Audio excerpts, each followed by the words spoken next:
ఉమ్మడి ఖమ్మం జిల్లా ప్రజలారా, నా పేరు Madhu, CPIML new democracy. Khammam జిల్లాలోని వెలుగుమట్ల గ్రామంలో 10 సంవత్సరాల నుంచి పేదలు ఇల్లు కట్టుకొని భూదాన భూమిలో జీవిస్తున్నారు. వారికి జీవనాధారం అదే తప్ప మరొకటి లేదు.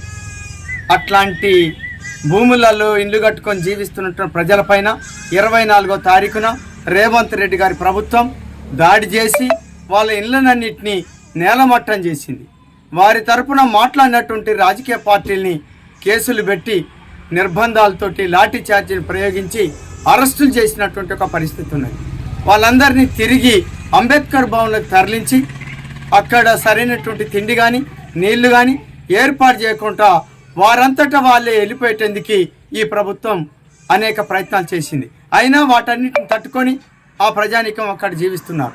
ఈరోజు ఇప్పుడు ఈ క్షణంలో అక్కడికి వందలాది మంది పోలీసుల్ని దింపి వాహనాలను తీసుకొచ్చి వాళ్ళందరూ వెళ్ళిపోవాలి అక్కడి నుంచి అని చెప్పి పోలీసులు హుకుం జారీ చేస్తున్నారు. ఈ చర్యల్ని తీవ్రంగా ఖండిస్తున్నాం.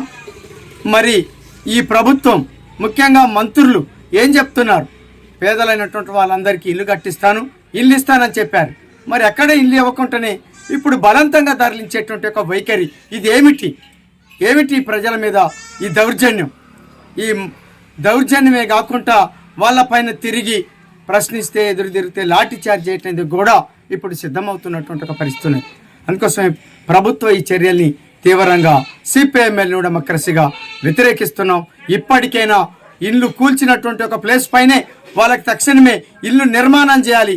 ఇది చట్టబద్ధమైంది, ఇది న్యాయబద్ధమైనటువంటిది, ఇది సరైనటువంటిది. కాబట్టి దీన్ని అమలు చేయమని చెప్పి ఈ ప్రభుత్వాన్ని కోరుతున్నాం.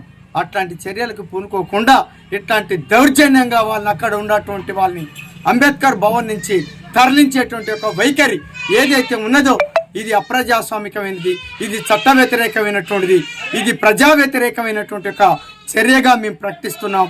ఇప్పటికైనా ఇట్లాంటి చర్యలకి కాంగ్రెస్ ప్రభుత్వం రేవంత్ రెడ్డి గారు స్వస్తి పథకం అని చెప్పి కోరుతున్నాం.